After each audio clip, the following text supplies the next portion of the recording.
আলাইকুম। আমি doctor Shamima Akter Asha and আমি এখন বর্তমানে ঢাকা মেডিকেল কলেজে এফসিপিএস পার্ট 2 ট্রেনিং করছি এবং আমি এমআরসিএস পার্ট বি পাস করেছি গত জানুয়ারি 2025-এ।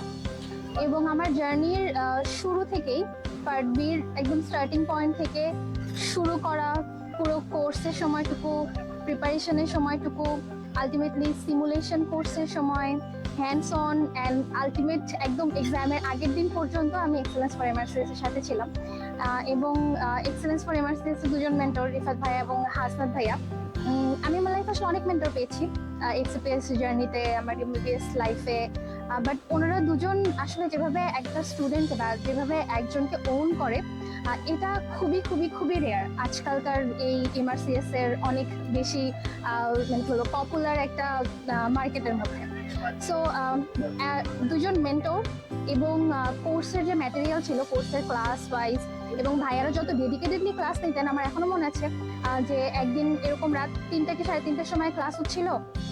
আমরা ক্লাসে মনে হয় 4জন কি 5জন জেগেছিলাম, সবাই একটু একটু করে টুকছিলাম। কিছুক্ষণ পর পর রিফাত ভাইয়া ডাকছিল যে আচ্ছা আপু তুমি বলো তো একটা কোয়েশ্চেন, তুমি বলো তো একটা অ্যান্সার। সো এই যে ডেডিকেশন এবং এই রাত 3টা 3:30 পর্যন্ত পড়ানো, ভাইয়ারাও অনেক বিজি, মানে বিজি ব্যাকগ্রাউন্ডের মানুষ।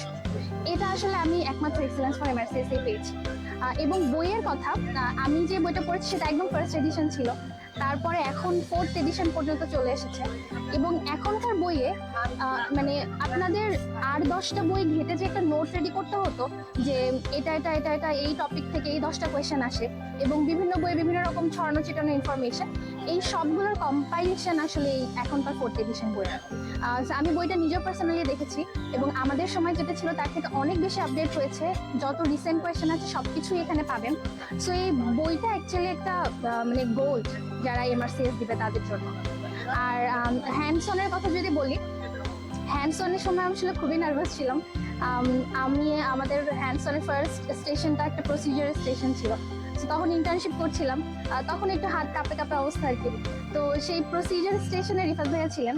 সো আমি ওই মানে হাত কাঁপা কাঁপা অবস্থায় ভাইয়ারা যেভাবে সাপোর্ট দিয়েছেন বা ভাইয়ারা আসলে যেভাবে মোটিভেট করেছেন, পুরো হ্যান্ডস অনটাই আমি বলবো যে কাইন্ড অফ আমার এমআরসিএস পার্ট বি পাস করার মূল রিজন বা মূল মোটিভেশন ছিল। সো এই তো ভাইয়াদের কোর্স নিয়ে আসলে আমার খুব একটা কমপ্লেইন নেই। একটাই মাত্র কমপ্লেইন আছে, সেটা হচ্ছে যে আমার কাছে মনে হয় ভাইয়াদের আরেকটু সবকিছু একটু কনসাইজলি পড়ানো উচিত। বাট তারা অত্যন্ত ডেডিকেটেড মানুষ। সো সেই জন্য তারা চায় যে আসলে তাদের মধ্যে যতটুকু আছে সবকিছুই দিয়ে দিতে। আর হ্যান্ডস অন নিয়ে আসলে বলার কিছু নাই। হ্যান্ডস অন লাইক খুবই ভালো ছিল, খাবার দাবার থেকে শুরু করে সবকিছু। আর বইয়ের ব্যাপারে তো বললামই, এখনকার যেটা রিসেন্ট আপডেটেড বই, এই বইটা পড়লে আসলে পার্ট বি পাস করার জন্য আর অন্য কোনো দিকে তাকাতে হয় না। So that's it. Thank you excellence for MRCS.